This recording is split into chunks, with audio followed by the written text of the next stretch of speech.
Hey everyone, feeling like your brain is a browser with way too many tabs open? We've all been there. The constant pings, the never-ending notifications, it's exhausting. But what if I told you that you could reclaim your focus and become practically indistractable? The secret isn't some magic pill. It's about training your brain.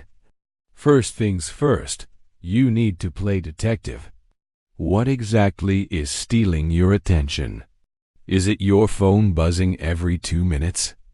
Or maybe it's that pile of laundry giving you the side eye. Pinpoint those distractions and identify what triggers them. Once you know your enemy, it's time to build your fortress of focus. Create a dedicated workspace, even if it's just a small corner of your room.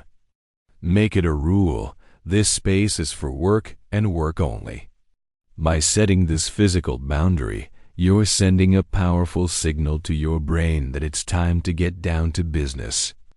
Ready to dive deeper and master your mind? Hit that subscribe button and join our community. Thanks for watching.